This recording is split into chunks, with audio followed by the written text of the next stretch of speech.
Nous en sommes maintenant à la session 5. On continue toujours sur l'esprit de Bandung et l'universel. Et cette session 5, je l'ai appelée Esprit de Bandung et l'universel au futur. Et nous allons considérer 3 grands points. Un premier point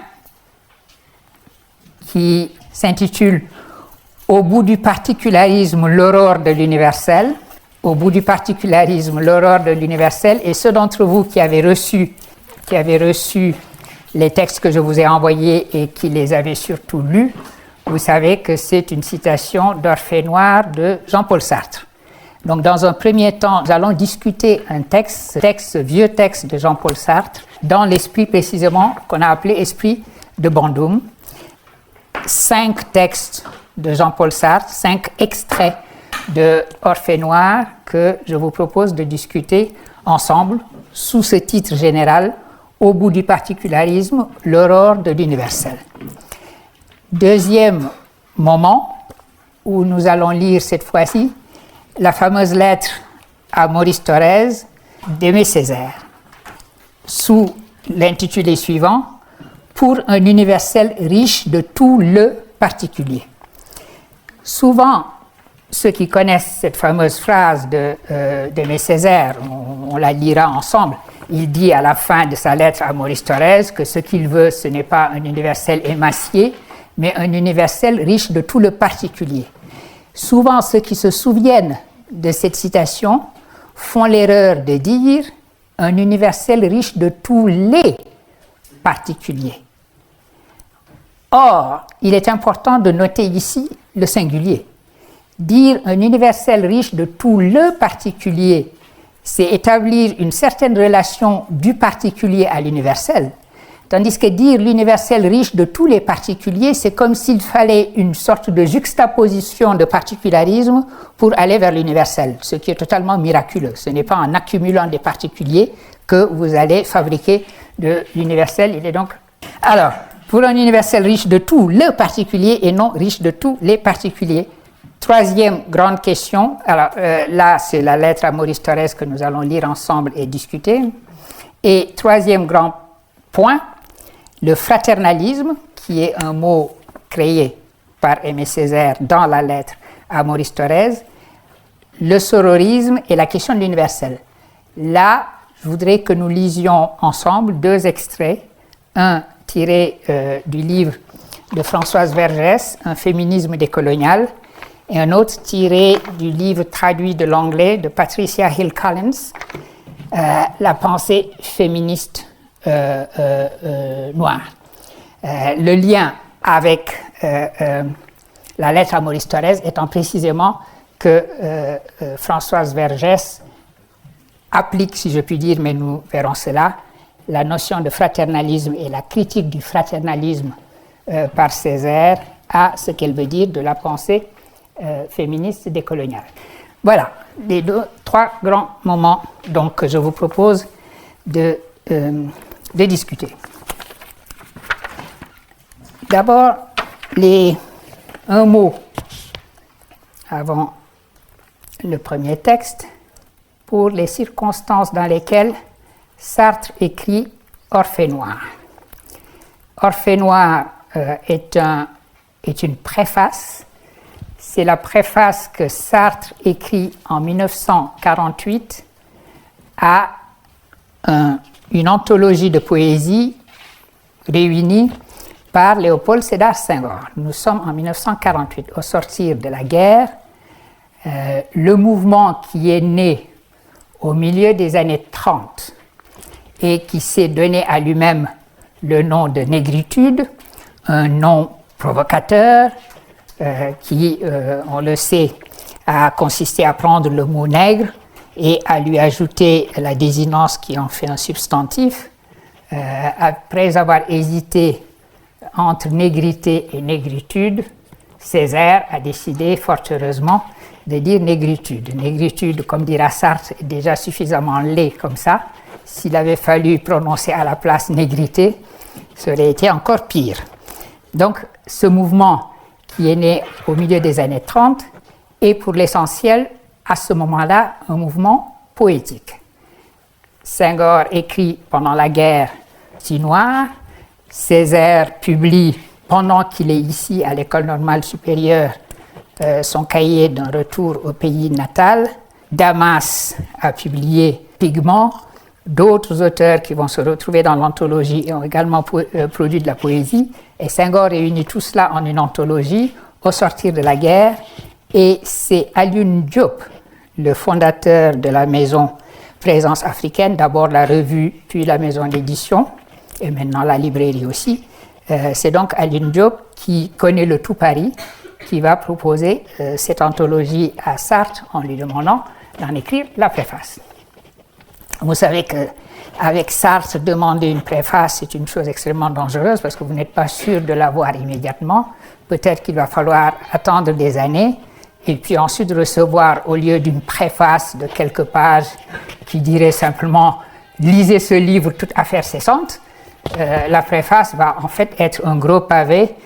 C'était ça l'idiot de la famille, qui était censé être une préface à Flaubert, et Sartre a fait attendre pour sa préface et a écrit un livre. Même chose avec Genet. Jean Genet, ce qui devait être une préface devient aussi un gros pavé. Là, dans le cas d'espèce, Sartre fait ce qu'on lui demande. Il écrit une préface flamboyante, extrêmement poétique, comme vous avez vu en le lisant, et qu'il donne à temps. Et c'est cette préface est importante parce que, comme je l'ai dit, pour l'essentiel, les auteurs du mouvement dit de la négritude, et en particulier ceux que l'on appelle les pères de la négritude, c'est-à-dire Aimé Césaire, Léopold Sédar Senghor et Léon Gontran Damas, ont écrit pour l'essentiel de la poésie à ce moment-là. En 1944, cependant, Aimé Césaire avait donné aux Antilles pendant une conférence un magnifique texte, poésie et connaissance, mais qui n'était pas connu, qui n'avait pas beaucoup circulé à l'époque.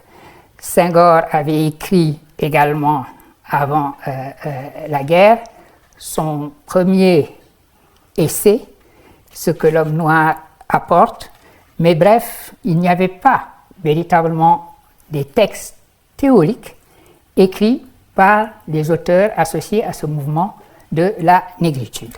Il y avait pour l'essentiel de la poésie. Et c'est donc à partir d'une anthologie de poésie, à partir de poèmes, que Sartre va donner cette préface qui va, en quelque sorte, devenir pendant quelque temps la théorie de la négritude. Il va en faire, lui, la théorie, et cette préface va du coup être une sorte de manifeste de la négritude. Avant que les voix des auteurs de la négritude sur le plan théorique se fassent entendre, c'est d'une certaine façon la voix de Sartre qui va porter la signification de ce mouvement poétique, politique, philosophique qu'est la négritude, parce que ce à partir de quoi il écrit et donne la signification ultime de la négritude, c'est de la poésie. On posera la question de savoir ce que cela a pu signifier historiquement, que le texte de Sartre, étant donné qui était Sartre, ait été, d'une certaine façon, le premier manifeste d'un mouvement de poètes noirs avant qu'eux-mêmes fassent la théorie de leur propre mouvement. Alors, le début du texte de Sartre, le premier extrait, voici des hommes noirs debout qui nous regardent et je vous souhaite de ressentir comme moi le saisissement d'être vus. Ceux qui sont familiers avec la littérature de l'existentialisme voient tout de suite ici sur ce saisissement, le saisissement d'être vu dont parle Sartre, un des thèmes centraux de l'existentialisme sartrien. C'est-à-dire que lorsque Alioune Diop demande à Sartre de faire la préface à cette anthologie de poètes noirs et donc de poser la question noire en quelque sorte de la même manière qu'il avait pu poser la question juive, Sartre va transformer cette question en un chapitre de l'existentialisme.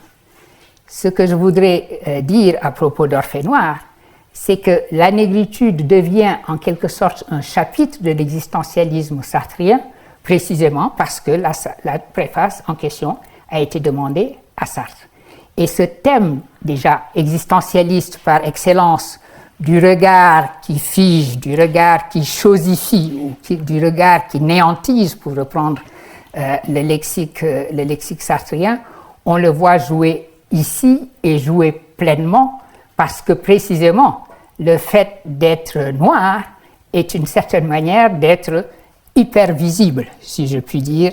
Et donc l'idée qu'on est constitué par le regard de l'autre, qu'on est en quelque sorte aliéné par le regard de l'autre, qu'on se rend compte que l'autre me regarde comme une chose, c'est-à-dire que moi pour l'instant je vous regarde comme une salle qui est là et qui est en train de m'écouter religieusement. Et mon narcissisme, qui est tout à fait satisfait de cela, me permet d'avoir mes gesticulations heureuses des deux bras. Et puis brutalement, je me dis, mais mon Dieu, c'est eux qui me regardent, c'est pas moi qui les regarde. Et juste ciel, je me sens chosifié, absolument glacé, et je m'assois sur mon fauteuil et je suis incapable de dire quoi que ce soit. Bon, heureusement qu'on n'en est pas là et que je vais continuer à parler quand même. Mais c'est un peu cette histoire, cette question très existentialiste, très existentielle, du retournement du regard, de la chosification qu'on voit apparaître ici. Et c'est intéressant de voir que l'Orphée Noir commence de cette manière-là et effectue le genre de retournement que l'on voit fonctionner parfaitement dans les textes écrits par Sartre à ce moment-là. On peut lire là derrière tout ce qui est dit, par exemple, dans la nausée, la signification de la nausée d'Antoine Roquentin, etc.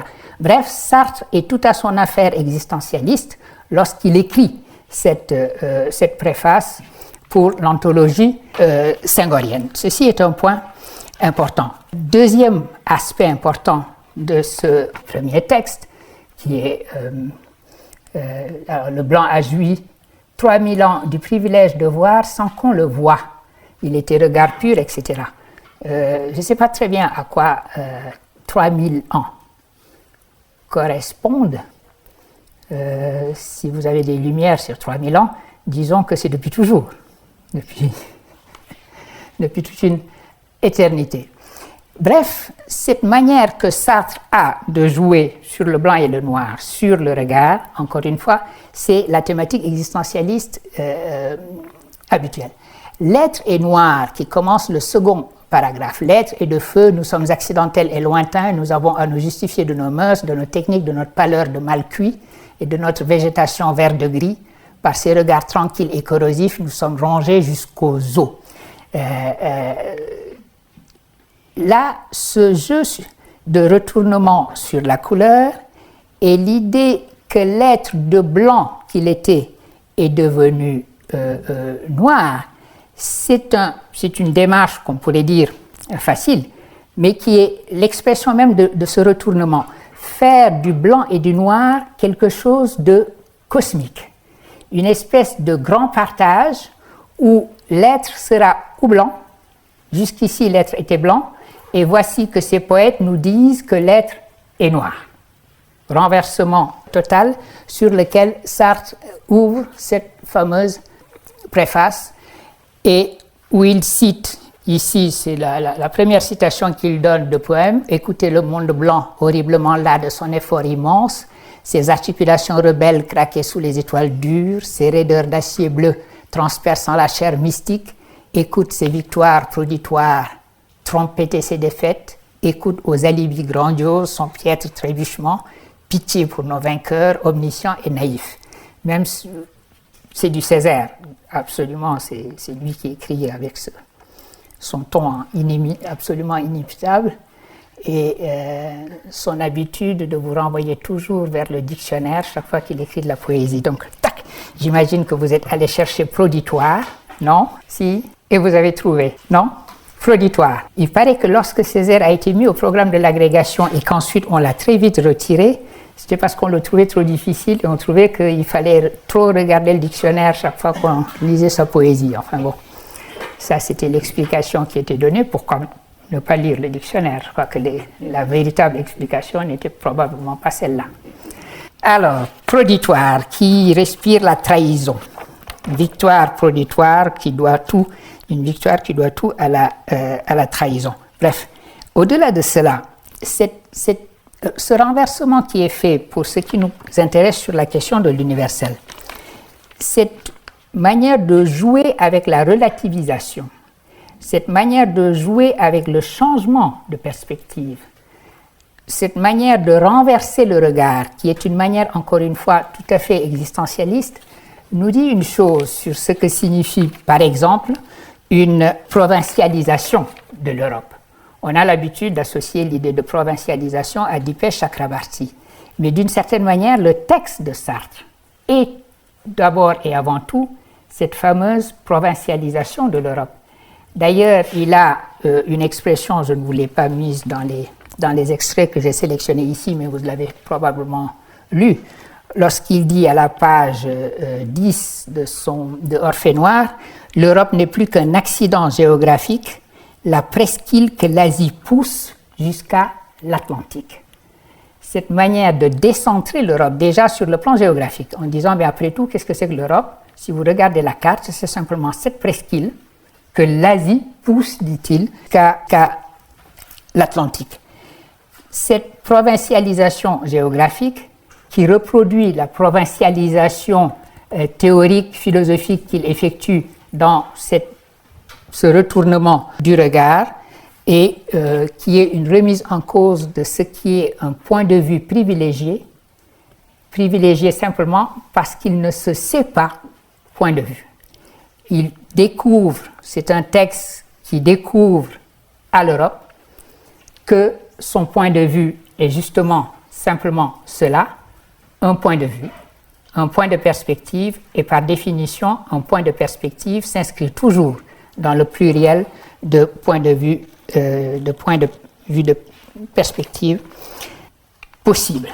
Alors, plutôt que dans cette provincialisation, au fond, plutôt que de l'image d'une révolution copernicienne que je crois avoir déjà utilisée dans une des sessions précédentes, c'est probablement l'image d'une monadologie qui correspondrait davantage à cette multiplication, cette démultiplication des perspectives.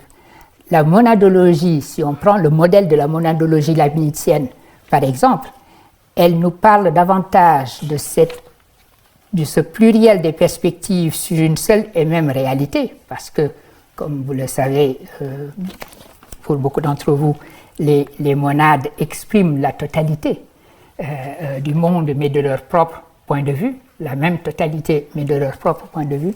Je crois que ce modèle-là, perspectivisme, serait plus parlant que le simple fait de dire que cette provincialisation de l'Europe est une sorte de révolution copernicienne où l'Europe se découvre province parmi les provinces, comme la Terre s'était découverte planète parmi les autres planètes.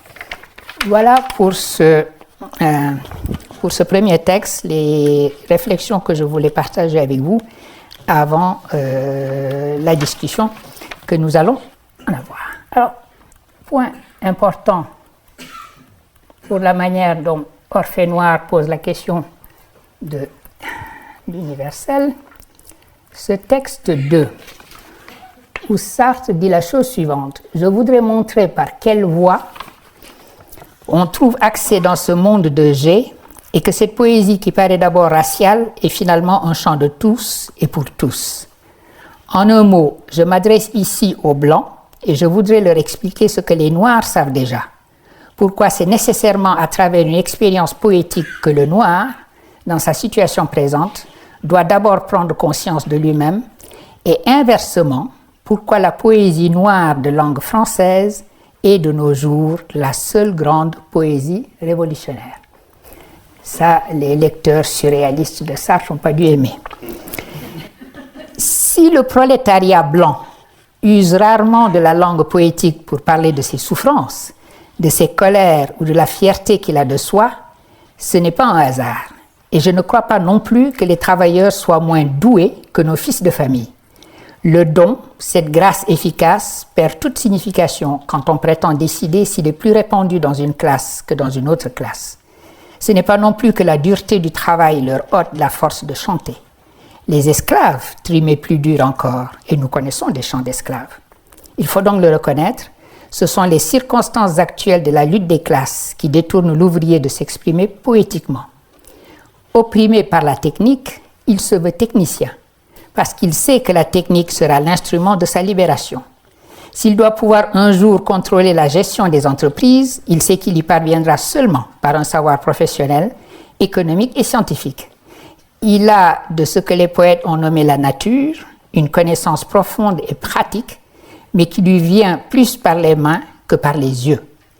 La nature, c'est pour lui la matière, cette résistance passive, cette adversité sournoise et inerte qu'il laboure avec ses outils.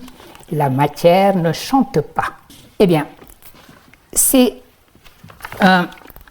cette idée que la parole noire est nécessairement poétique. Je voudrais attirer votre attention sur ce point-là.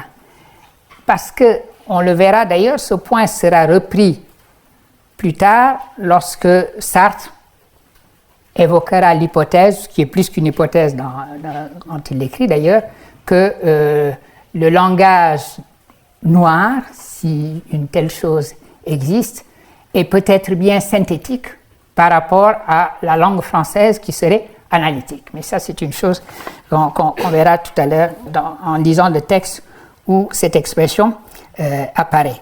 Ici, pour l'instant, cette idée que l'expression d'une douleur et d'une révolte noire doit être tout nécessairement une expression poétique. Et l'idée que, par conséquent, ces poètes, dans l'anthologie qu'on lui a présentée et pour laquelle on lui a demandé une préface, sont engagés dans une transfiguration du réel, parce qu'ils sont qui ils sont, parce qu'ils ont connu l'expérience qui est la leur, l'oppression qu'ils ont connue, et parce qu'ils sont engagés dans la révolte qui est la leur, tout ceci ne peut être que poétique. On voit déjà apparaître quelque chose qui va être un problème dans ce texte, un problème qui va faire réagir très fortement Frantz Fanon, on y reviendra, mais qui est l'idée que la relation de ces poètes noirs à la réalité est une relation poétique, que c'est une relation de transfiguration du réel, transfiguration uniquement poétique, dans l'imaginaire donc, là où il établit un contraste avec le prolétariat, lequel prolétariat, lui, est engagé dans le réel, de manière réelle, si je puis dire, si je puis oser cette tautologie. Le prolétariat, lui, est engagé dans une transformation du réel, là où les poètes noirs sont engagés dans une transfiguration de cette même réalité. On peut voir ici la présence dans l'écriture de Sartre de Hegel, qui est extrêmement présent dans Orphée noir, explicitement et implicitement. Ici, implicitement, dans cette idée qui est à la base, par exemple, de la dialectique du maître et de l'esclave. Vous savez que dans la dialectique dite du maître et de l'esclave se découvre lui-même par le travail qu'il accomplit. Dans sa manière de se coltiner avec la matière, de la transformer, de travailler, etc., il découvre qui il est et il va de nouveau affronter le maître parce qu'entre-temps, comme un miroir, son travail lui aura renvoyé le reflet de qui il est. Et donc, cela le conduit à affronter à nouveau le maître et à sortir de son esclavage. Et on le voit, ici, c'est la même chose qui est dite, mais du prolétariat, du prolétaire. Le prolétaire, c'est celui qui travaille à transformer le monde. Et le noir, la révolte des écrivains de la négritude est une révolte qui se passe pour l'essentiel sur le plan poétique. Celui qui est opprimé par la technique répond par la technique, et celui qui est opprimé de manière absolue répond par la poésie dans ce texte que je vous ai cité. Je voudrais... On retrouvera cette idée d'une transfiguration purement poétique versus une transformation réelle. Mais je voudrais pour l'instant vous proposer ce troisième texte qui porte plus précisément sur le langage et en particulier ici sur la langue française. Et je suis heureux que mon amie Barbara Cassin ait pu être là aujourd'hui pour cela. Elle veille sur notre langue française que nous avons en partage, comme vous le savez. Et surtout, nous avons, elle et moi, discuté beaucoup ces textes de Sartre sur le langage. Alors, quand Sartre fait la remarque importante que voici un nationalisme qui va, une remise en question de l'universalisme européen, qui va s'exprimer dans le langage même de cet universalisme européen. La plupart des minorités ethniques, dit-il, au XIXe siècle, la plupart des minorités ethniques au XIXe siècle, en même temps qu'elles luttaient pour leur indépendance, ont passionnément tenté de ressusciter leur langue nationale. Pour pouvoir se dire irlandais ou hongrois, il faut sans doute appartenir à une collectivité qui jouisse d'une large autonomie économique et politique, mais pour être irlandais, il faut aussi penser irlandais, ce qui veut dire avant tout penser en irlandais. Les traits spécifiques d'une société correspondent exactement aux locutions intraduisibles de son langage. Or, ce qui risque de freiner dangereusement l'effort des Noirs pour rejeter notre tutelle, c'est que les annonciateurs de la négritude sont contraints de rédiger en français leur évangile. Dispersés par la traite aux quatre coins du monde, les Noirs n'ont pas de langue qui leur soit commune. Pour inciter les opprimés à s'unir, ils doivent avoir recours aux mots de l'oppresseur. C'est le français qui fournira aux chantres noirs la plus large audience parmi les Noirs, au moins dans les limites de la colonisation française. C'est dans cette langue à chair de poule, pâle et froide comme nos cieux, et dont Mallarmé disait qu'elle est la langue neutre par excellence, puisque le génie d'ici exige une atténuation de toute couleur trop vive et des bariolages. C'est dans cette langue pour eux à demi morte que Damas, Diop, Lalo, Rabea Rivello vont verser le feu de leur ciel et de leur cœur. Par elles seules, ils peuvent communiquer, semblables aux savants du XVIe siècle qui ne s'entendaient qu'en latin. Les Noirs ne se retrouvent que sur le terrain plein de choses trappes que le blanc leur a préparées. Entre les colonisés, le colon s'est arrangé pour être l'éternel médiateur. Il est là, toujours là, même absent, jusque dans les conciliabules les plus secrets. Et comme les mots sont des idées, quand le nègre déclare en français qu'il rejette la culture française, il prend d'une main ce qu'il repousse de l'autre, il installe en lui comme une broyeuse l'appareil à penser de l'ennemi. Ce ne serait rien, mais du même coup, cette syntaxe et ce vocabulaire forgé en d'autres temps, à des milliers de lieux, pour répondre à d'autres besoins et pour désigner d'autres objets, sont impropres à lui fournir les moyens de parler de lui, de ses soucis, de ses espoirs. La langue et la pensée française sont analytiques. Qu'arriverait-il si le génie noir était avant tout de synthèse? Le terme acélé de négritude est un des seuls apports noirs à notre dictionnaire, mais enfin, si cette négritude est un concept définissable, elle doit subsumer d'autres concepts plus élémentaires et correspondant aux données immédiates de la conscience nègre. Où sont les mots qui permettent de les désigner?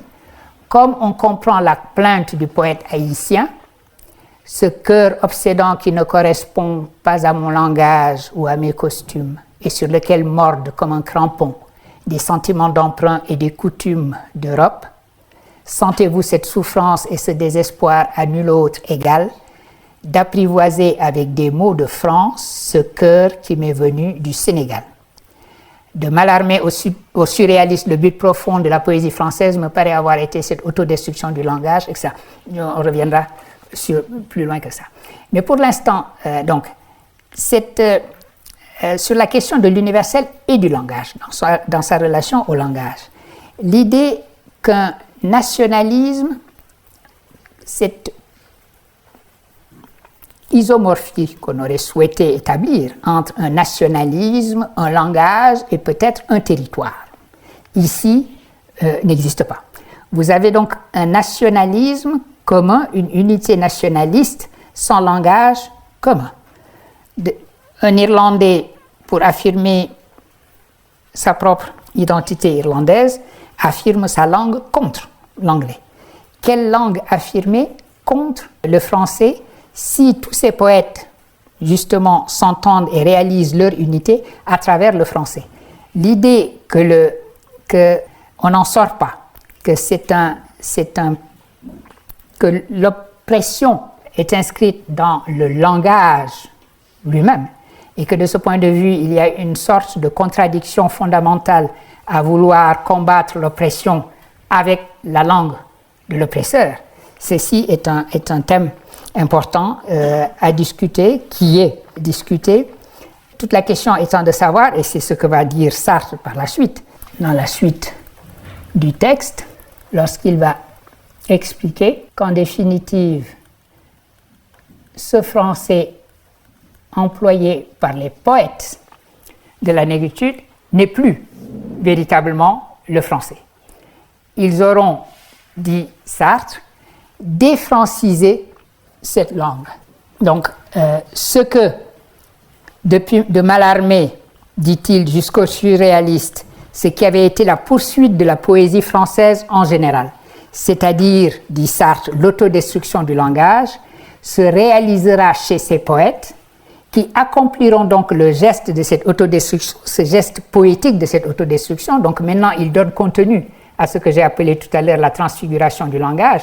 Cette transfiguration sera en réalité une destruction poétique du langage, et cette destruction consistera à faire de la langue elle-même une nouvelle langue. Ce n'est plus la langue de l'oppresseur, c'est véritablement devenu la langue de l'opprimé.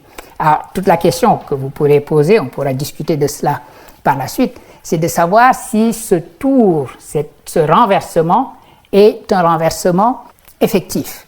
Si une défrancisation de la langue est en effet une certaine manière d'inscrire sa propre revendication contre un universalisme qui s'est avéré jusque-là un universalisme déshumanisant.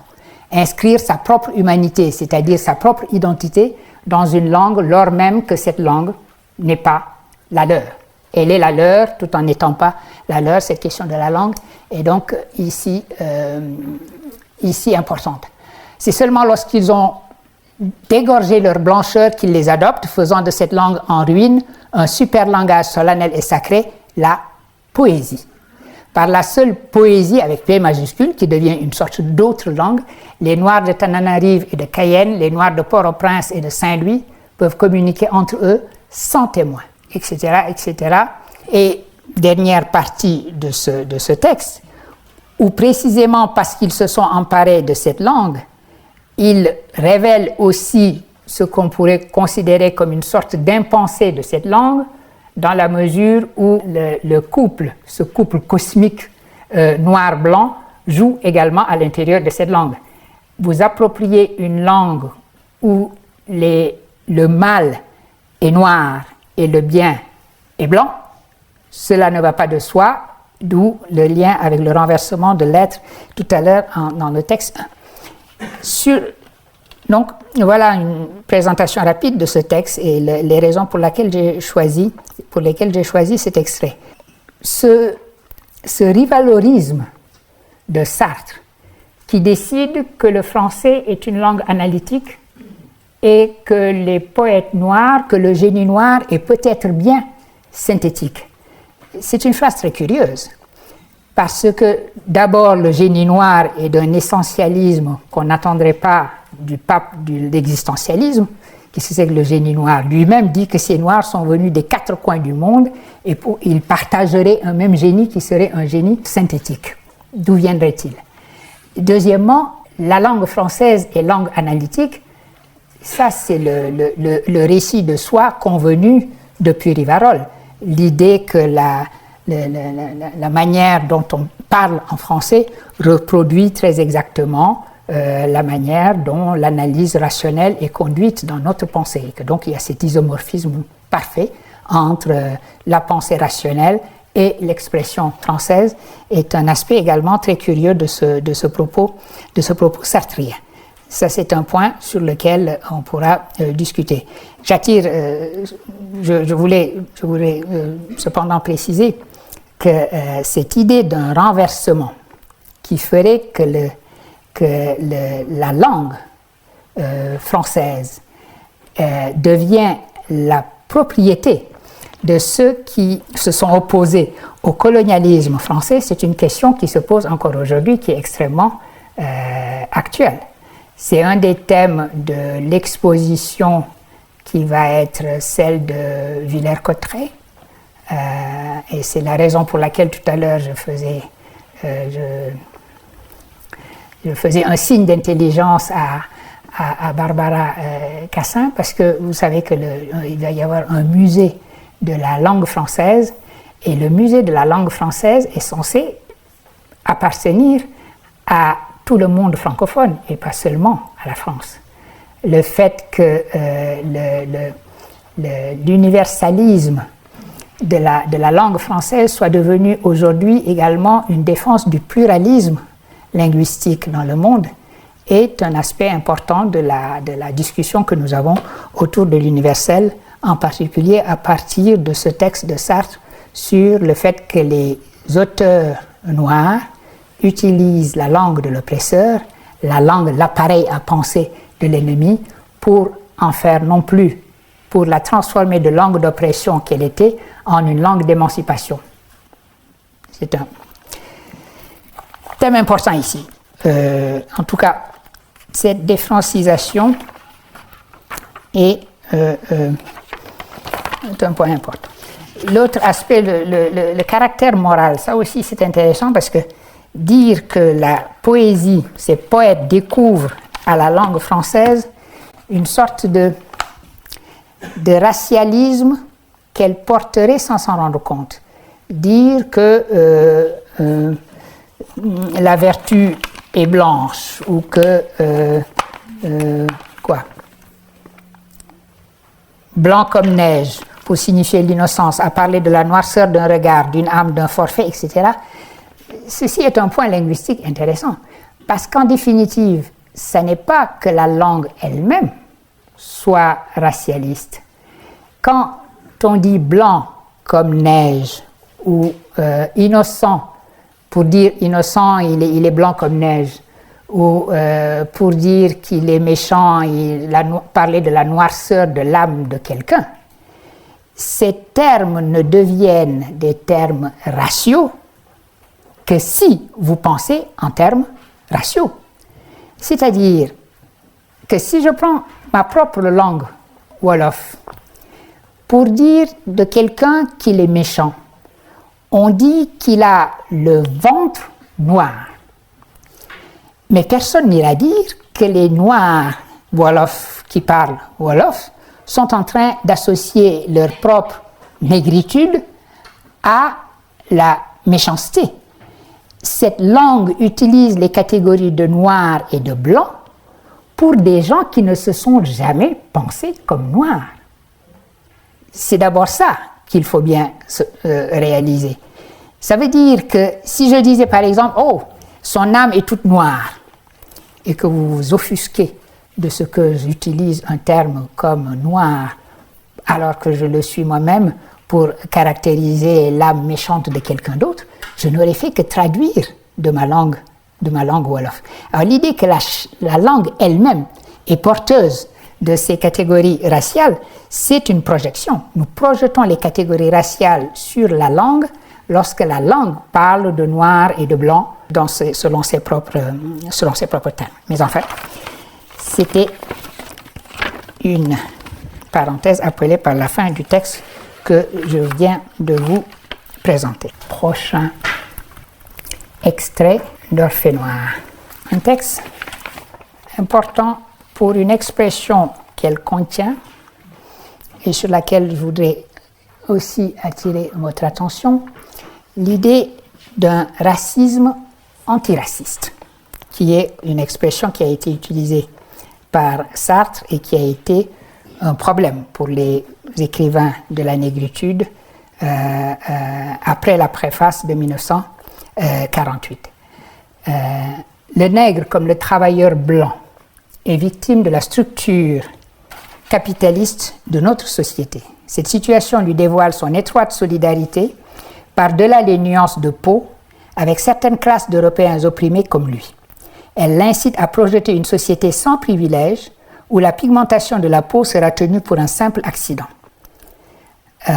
Mais si l'oppression est une, elle se circonstancie selon l'histoire et les conditions géographiques. Le noir en est la victime en tant que noir, à titre d'indigène colonisé ou d'Africain déporté. Et puisqu'on l'opprime dans sa race et à cause d'elle, c'est d'abord de sa race qu'il lui faut prendre conscience.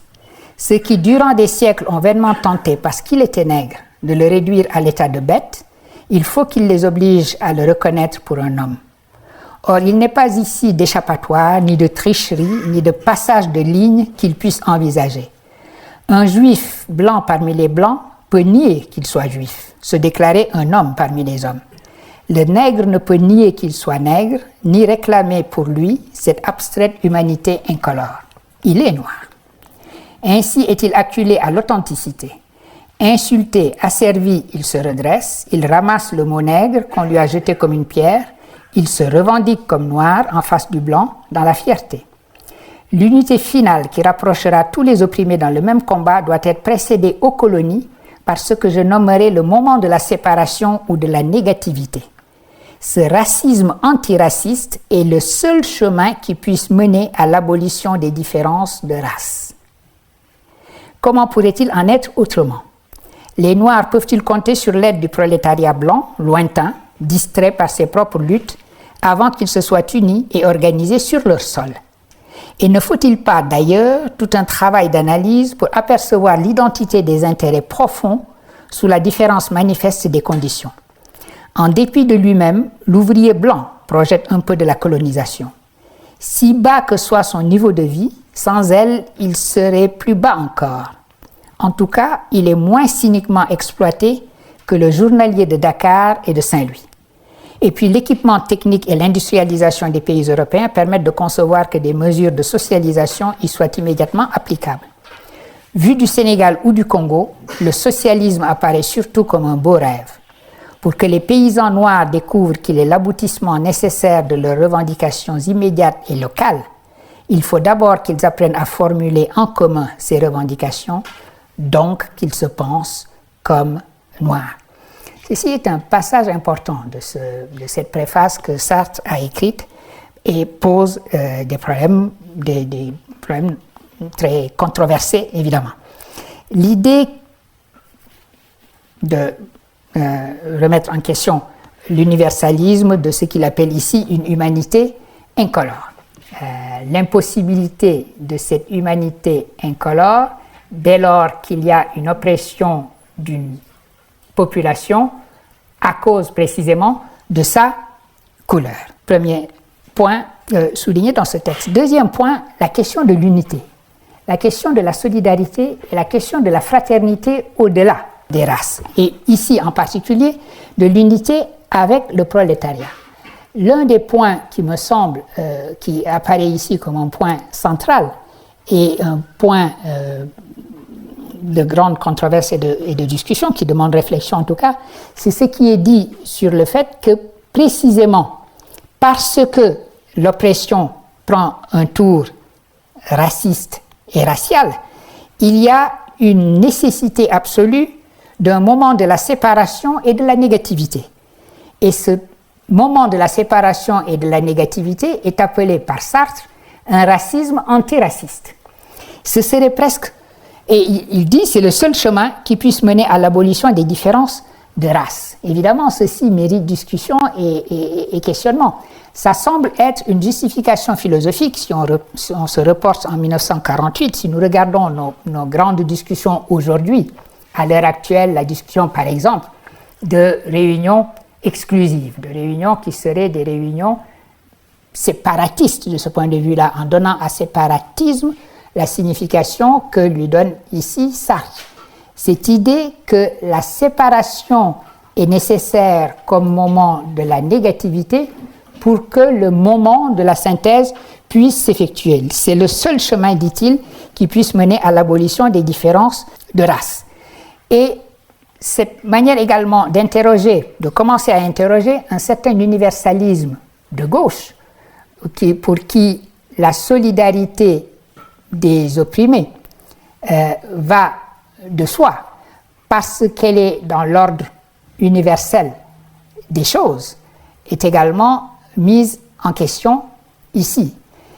Ce n'est pas sans rappeler la colère de Simone Weil, par exemple, que nous avions parlé en session 2, lorsqu'elle disait qu'elle avait davantage honte des gens de son propre camp, parce qu'elle trouvait que les gens qui étaient le Front populaire ne prêtaient pas grande attention à ce qui lui apparaissait à elle comme le scandale de la colonisation et des exactions de la colonisation. Alors cette idée d'un racisme antiraciste est un point important ici. Est-ce qu'un antiracisme peut être raciste et apparemment d'une manière qui puisse être considérée comme légitime, ainsi que le dit Sartre dans ce texte de 1948 qui a des résonances très particulières aujourd'hui dans les questions que nous nous posons autour de la question de l'universel, même si nous le posons en général dans des termes indécidables comme wokisme, anti-wokisme, des choses qui ne veulent pas dire grand-chose. Après ce moment de la négativité et de la séparation, évidemment, on peut s'attendre à un moment qui est dit étrange et décisif virage lorsque la race se transmue en historicité, dit Sartre. Donc nous nous approchons de la fin de cette préface d'Orphée Noir, où maintenant Sartre dit qu'après ce moment de la négativité et de la séparation, la race se transmue en historicité. Elle n'est plus une identité, elle est un devenir. Elle n'est plus immobile dans sa séparation, elle est engagée dans le temps. Le présent, dit-il, l'écrivant avec P majuscule, le présent noir explose et se temporalise, la négritude s'insère avec son passé et son avenir dans l'histoire universelle. Ce n'est plus un état, ni même une attitude existentielle, c'est un devenir. Je saute ceci pour lire surtout le deuxième paragraphe. C'est peut-être cette nudité ultime de l'homme qui a arraché de lui les oripeaux blancs qui masquaient sa cuirasse noire et qui à présent défait et rejette cette cuirasse elle-même. C'est peut-être cette nudité sans couleur qui symbolise le mieux la négritude. Car la négritude n'est pas un état, elle est pur dépassement d'elle-même, elle est amour. C'est au moment où elle renonce qu'elle se trouve. C'est au moment où elle accepte de perdre qu'elle a gagné. À l'homme de couleur et à lui seul, il peut être demandé de renoncer à la fierté de sa couleur. Il est celui qui marche sur une crête entre le particularisme passé qu'il vient de gravir et l'universalisme futur qui sera le crépuscule de sa négritude. Celui qui vit jusqu'au bout le particularisme pour y trouver l'aurore de l'universel.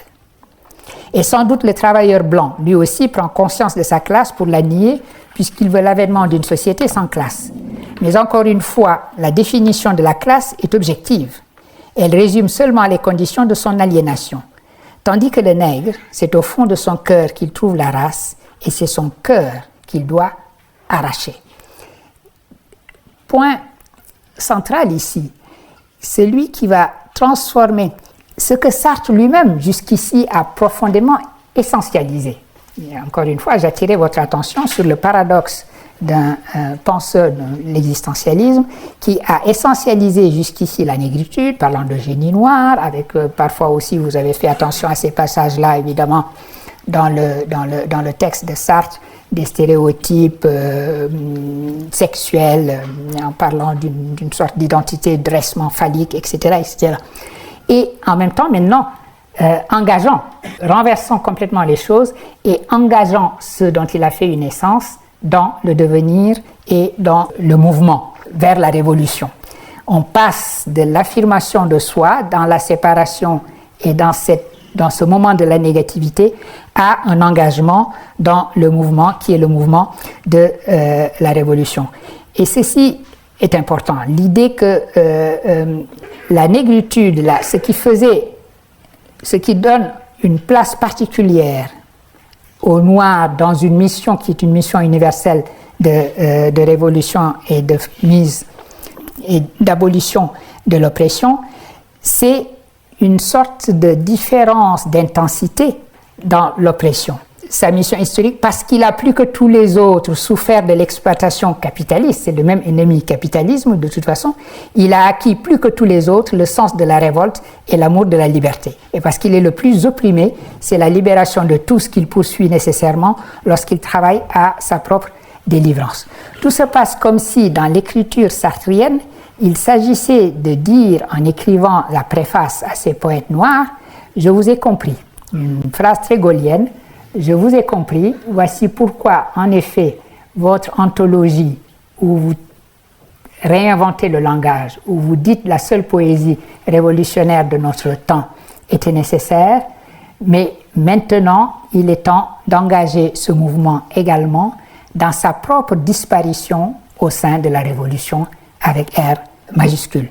Comprendre que le devenir, que la négritude n'est pas un être, mais un devenir, n'est pas une identité, mais un dépassement, et qu'elle est amour. D'où le titre. Orphée noir, c'est à la fois la célébration du fait que ce sont des chantres, des poètes, n'est plus la poésie, la seule poésie révolutionnaire de notre temps, comme il le dit, donc ce sont des nouveaux Orphées. Mais Orphée, c'est également Eurydice. Le fait que Eurydice est condamné à disparaître. Quand Orphée chante Eurydice comme ces poètes noirs créent la négritude de toute pièce, Eurydice est fabriquée par le chant d'Orphée et Orphée ne tient pas jusqu'au bout la manière dont sa poésie est créatrice d'Eurydice, puisqu'au dernier moment, hop, il ne peut pas résister à l'envie de se retourner, évidemment. Eurydice retourne vers les enfers. De la même manière, la négritude n'est que pour disparaître, sa réalisation est dans cette disparition elle-même. Et cette disparition est cette visée de l'universel. Donc on voit le sens, la signification que Sartre donne à cette métaphore du crépuscule de la négritude qui est en même temps l'aurore de l'universel. Cette phrase qu'il emploie et que j'avais utilisée comme titre de cette première partie, au bout du particularisme, l'aurore de l'universel. Donc sur la question de l'universel qui nous occupe, c'est comme si aller jusqu'au bout du particularisme était fatalement découvrir la nécessité d'un dépassement de ce particularisme vers l'universel. De la même manière qu'on dit « il faut que jeunesse se passe », il dit « il faut que négritude se passe ». En gros, c'est comme ça qu'on pourrait dire les choses en se moquant un peu. Je ne me moque pas vraiment, je veux dire le propos sartrien ici est plus important évidemment que cela. Cette acceptation de se perdre, cette disparition du crépuscule dans l'aurore. Alors, qu'adviendra-t-il de la poésie, se demande-t-il, si à ce moment-là, au lieu de chanter, ces Orphées noirs maintenant se mettent eux aussi à se coltiner la matière et à manifester aux côtés de leurs frères prolétaires pour l'avènement du grand soir, qu'adviendra-t-il de la poésie? Sartre dit, de toute façon, la poésie s'invente et à chaque moment, à chaque époque, dit-il, sa poésie, à chaque époque, les circonstances de l'histoire élisent une nation, une race, une classe pour reprendre le flambeau, en créant des situations qui ne peuvent s'exprimer ou se dépasser que par la poésie. Et tantôt l'élan poétique coïncide avec l'élan révolutionnaire, et tantôt il diverge. Saluons aujourd'hui la chance historique qui permettra aux Noirs de pousser d'une telle raideur le grand cri nègre que les assises du monde en seront ébranlées. Là encore, c'est une citation d'Aimé Césaire. Sartre cite beaucoup de poètes dans cette préface. Il cite des extraits pour illustrer son propos, mais c'est surtout, en fait, Césaire, si on lit là, Orphée Noire, qui est son véritable interlocuteur ici. Alors, je voudrais maintenant, après avoir passé autant de temps sur Orphée Noire de Sartre, sur cette préface, me pencher sur la lettre à Maurice Thorez. Et cette lettre, vous le savez, c'est la lettre par laquelle Aimé Césaire présente sa démission du Parti communiste français. Et la raison pour laquelle j'ai commencé par une longue discussion du texte de Sartre, c'est que la lettre à Maurice Thorez est tout aussi bien une lettre à Sartre. C'est la thèse que je voudrais vous présenter. La lettre à Maurice Thorez est aussi une réponse à ce texte de Sartre sur une négritude vouée à disparaître, dont la signification même est de disparaître et de se fondre dans la révolution. Parce qu'au bout du compte, puisqu'il est question de l'universel, la seule classe universelle, c'est le prolétariat. Quand Sartre contraste la situation des Noirs et des peuples colonisés, disons de manière générale, et la situation du prolétariat, ce qu'il est en train de dire, c'est en effet que l'oppression, la dénonciation de l'oppression et la nécessité de la libération trouvent son expression la plus achevée dans la seule grande poésie révolutionnaire de notre temps, mais qu'en définitive, dès lors qu'il s'agit de l'histoire universelle, la classe universelle, c'est le prolétariat. Et donc, l'émancipation, l'agent de l'émancipation sera le prolétariat. Les hommes n'ont fait qu'interpréter le monde, ou alors le transfigurer poétiquement. Quand il s'agit de le transformer, c'est le prolétariat qui est le véritable agent. Une des premières réactions à ce texte de Sartre, sur ce chapitre-là, sur ce point précis de la classe universelle et de la signification particulière de la révolte portée par la négritude, c'était la réaction de Fanon. Comme vous le savez, dans Peau noire, masque blanc, Fanon, faisant allusion à ce texte, dit « Sartre m'a volé de quelque chose ». Il commence par affirmer la négritude, et puis finalement, au bout du compte, il me dit « Je ne peux que pousser le grand cri nègre, être le poète de la libération, être le poète de l'oppression, mais quand il s'agira de détruire l'oppression et de faire advenir la libération, il faudra attendre la seule classe véritablement émancipatrice parce qu'elle est la classe universelle. » Cette dialectique hégélo-marxienne qui est ici au cœur d'Orphée Noire de Sartre est ce contre quoi Fanon va faire cette déclaration. Il l'a fait gentiment, il n'attaque pas véritablement Sartre, mais enfin il le dit cela. Il dit cela. De la même manière, les auteurs de la négritude, qu'il s'agisse d'Aimé Césaire, d'Ours Senghor, etc., n'écriront jamais vraiment contre Sartre, mais de manière explicite.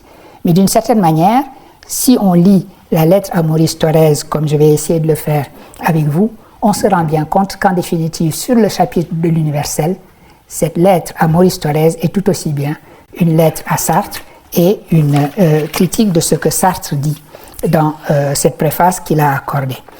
Alors, je lis d'abord, je vous ai donné le texte, on le trouve dans d'autres passages, le texte de la lettre à Maurice Thorez, mais je vous le donne dans l'édition originelle qui était, puisque cette lettre, il l'a publiée à Présence africaine en 1956. Entre-temps, donc entre le moment où Sartre a fait la préface Orphée Noire 1948 et le moment où Césaire publie sa lettre de démission du Parti communiste français en octobre, la date est là, Paris le 24 octobre 1956, eh bien, il s'est passé beaucoup de choses. D'ailleurs, vous aurez vu dans le texte que je vous ai fait parvenir, il y a une annotation à la fin, après Paris le 24 octobre 1956. Quelqu'un a écrit « Ben Bella est arrêté ». Donc à ce moment-là, Ben Bella est arrêté. Donc la révolution algérienne est en cours, puisque depuis le 1er novembre 1954, les enfants de la Toussaint sont en révolte. Et la contre-révolution se déclenche en Hongrie. La collusion impérialiste contre l'Égypte pour le canal de Suez. Donc tous ces événements se passent à ce moment-là. Les notes que vous avez là sont des notes d'Étienne Balibar, parce que c'est son exemplaire de la lettre à Maurice Thorez qu'il m'a offerte, et c'est cet exemplaire que j'ai photocopié pour vous. Donc, ce n'est pas moi qui ai noté ces choses-là, mais c'est vrai que le contexte historique était essentiel et était important. Il y a eu Bandung 1955, et à bien des égards, ce texte est une réflexion de l'esprit de Bandung dont nous avons parlé jusqu'à présent. Il y a eu aussi quelques mois auparavant, en fait 1 mois auparavant, le congrès des écrivains et artistes noirs qui s'est tenu à Paris, à la Sorbonne, à l'initiative encore d'Alioune Diop et de présence africaine. Ça, c'était en septembre, et le texte de Césaire est publié en octobre. Il y a surtout eu aussi, à cette date, le fameux rapport de Khrouchtchev sur l'URSS et sur les crimes de Staline, sur le stalinisme. Il est important de prendre de lire d'abord l'avertissement de présence africaine publiant le texte d'Aimé Césaire. L'avertissement dit, alors je n'ai plus de texte à vous montrer, donc je vais lire le texte. Présence africaine, mais l'avertissement suivant avant la lettre d'Aimé Césaire. Présence africaine, on le sait, groupe des hommes d'origine et d'opinions diverses, et dont certains sont des leaders politiques.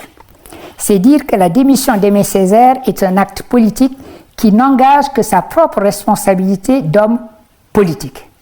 C'est intéressant de voir cet avertissement. La manière dont Présence africaine précise que cette démission du Parti communiste français est un acte individuel qui n'engage pas, disons, tous les intellectuels qui se sont toujours regroupés autour de Présence africaine.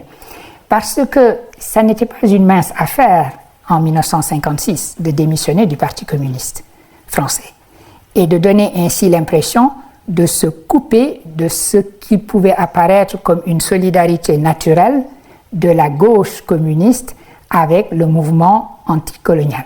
Et donc, on comprend cette première phrase prudente de Présence africaine disant « Nous publions la lettre d'Aimé Césaire, elle n'engage que lui. » Mais ajoute « Mais pouvions-nous, au lendemain même du congrès des hommes de culture noire, donc le congrès qui venait de se terminer en septembre, compte tenu de nos conclusions et résolutions, pouvions-nous passer sous silence la signification que sur le plan culturel revêt un tel document.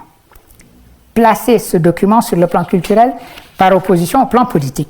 Qu'Aimé Césaire dénonce ici une forme d'impérialisme culturel, voilà qui ne va pas à l'encontre de notre lutte.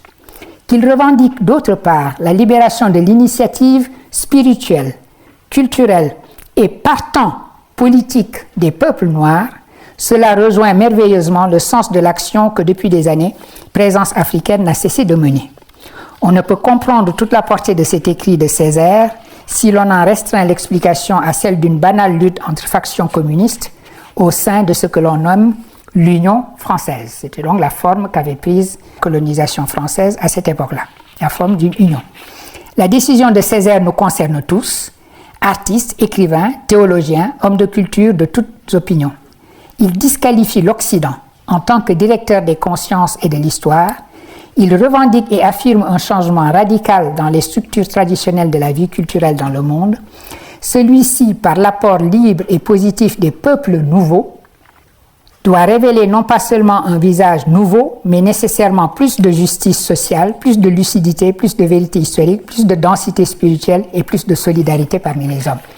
Alors, je vous ai lu cet avertissement qu'on ne trouve pas dans d'autres éditions de la fameuse lettre d'Aimé Césaire, parce qu'il est important. En une phrase, on expédie le fait que ça n'engage que lui, mais tout le reste du texte dit l'accord profond avec la position qui était celle d'Aimé Césaire, qui était une position qui non seulement remettait en question l'universalisme qu'on peut appeler impérial, l'universalisme colonialiste de l'assimilation, mais également l'universalisme de gauche dont Césaire estimait qu'il n'était pas moins assimilationniste et au bout du compte moins colonialiste que l'universalisme de la colonisation proprement dite.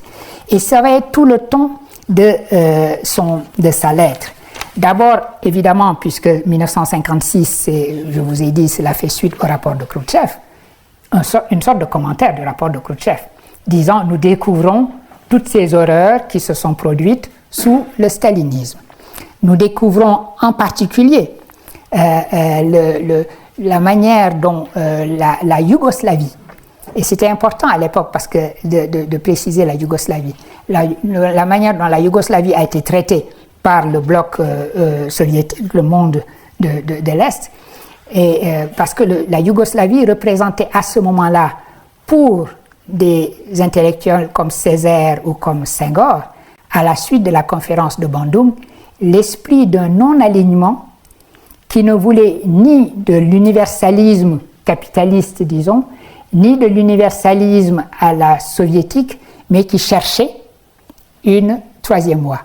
Et l'admiration qui était exprimée à la fois par Senghor, par Césaire et par Senghor, allait à la Yougoslavie, à l'époque, déjà à la Chine communiste, pas parce qu'elle était la Chine communiste, mais parce qu'elle était une sorte de voie originale vers le socialisme, et à Israël. C'était des grands admirateurs d'Israël, l'Israël du socialisme, l'Israël de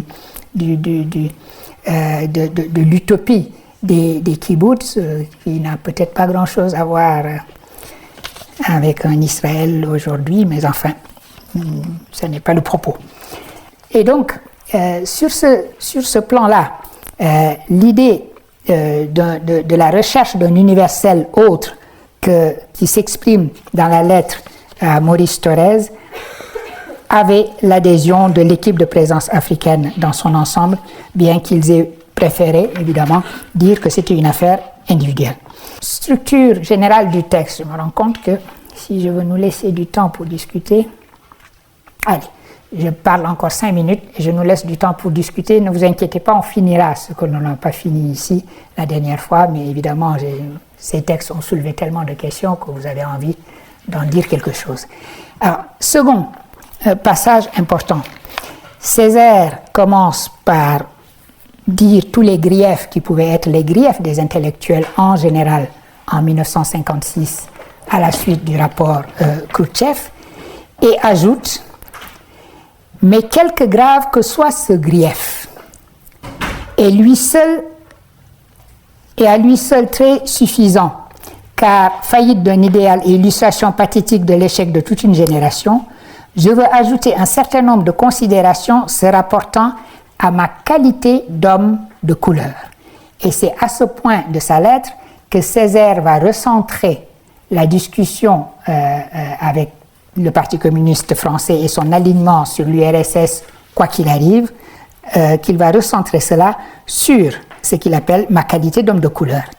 Disons d'un mot qu'à la lumière des événements et réflexions faites sur les pratiques honteuses de l'antisémitisme, qui ont eu cours et continuent encore, semble-t-il, à avoir cours dans des pays qui se réclament du socialisme, j'ai acquis la conviction que nos voies et celles du communisme tel qu'il est mis en pratique ne se confondent pas purement et simplement, qu'elles ne peuvent pas se confondre purement et simplement.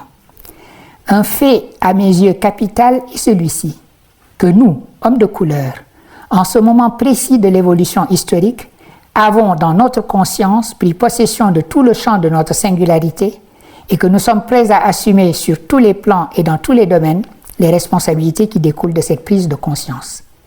Singularité de notre situation dans le monde, qui ne se confond avec nul autre.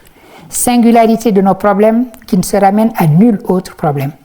Singularité de notre histoire coupée de terribles avatars qui n'appartiennent qu'à elle. Singularité de notre culture que nous voulons vivre de manière de plus en plus réelle. Qu'en résulte-t-il sinon que nos voies vers l'avenir, je dis toutes nos voies, la voie politique comme la voie culturelle, ne sont pas toutes faites, qu'elles sont à découvrir et que les soins de cette découverte ne regardent que nous. C'est assez dire que nous sommes convaincus que nos questions, ou si l'on veut, la question coloniale, ne peut pas être traitée comme une partie d'un ensemble plus important. Une partie sur laquelle d'autres pourront transiger ou passer tel compromis qu'il leur semblera juste de passer, eu égard à une situation générale qu'ils auront seuls à apprécier. En tout cas, il est constant que notre lutte, la lutte des peuples coloniaux contre le colonialisme, la lutte des peuples de couleur contre le racisme, est beaucoup plus complexe, que dis-je, d'une toute autre nature que la lutte de l'ouvrier français contre le capitalisme français, et ne saurait en aucune manière être considérée comme une partie, un fragment de cette lutte. Voici un aspect de ce que j'appelais une réponse à Sartre. L'idée d'un disparaître de la négritude dans un mouvement de la Révolution où elle se réaliserait, cette négritude. 7 ans plus tard, Césaire revient là-dessus. Il y a un aspect sur lequel il insiste, qui est la singularité. Non pas le particularisme ou la particularité, mais la singularité. La singularité, et il ajoute, d'une situation. Cela veut dire que la singularité en question est celle d'une perspective, d'un point de vue. Il ne s'agit pas d'affirmer une sorte de différence radicale et incommunicable, une expérience qui n'appartiendrait qu'aux hommes de couleur, pour reprendre sa propre expression, mais de dire qu'il y a une situation concrète, et précisément l'idée de situation concrète est une idée profondément marxiste. Analyse concrète d'une situation concrète, c'est le mot d'ordre de Lénine lui-même. Mais l'idée que justement, vous ne pouvez apercevoir l'oppression que depuis un point de vue singulier qui est celui-là. Celui, dit-il, des hommes de couleur. Et ce point de vue singulier ne saurait se dissoudre, se diluer dans l'universalisme auquel le convie le Parti communiste français ici. Nous allons continuer sur ce chapitre-là la prochaine fois, et ensuite seulement allons-nous aborder la question de la civilisation de l'universel, dans la continuité d'ailleurs. Les deux seront en continuité parfaite, puisque sur la question de la civilisation de l'universel, c'est plutôt de Senghor et de la vision senghorienne de l'universel socialiste, du socialisme dit africain, que nous allons nous appuyer. Ou de satisfaction ou de saturation, les deux riment. Parlant de poésie, nous allons pouvoir dismiss the session jusqu'à mardi prochain, où je vous retrouverai avec plaisir, même endroit et même sentiment. Merci.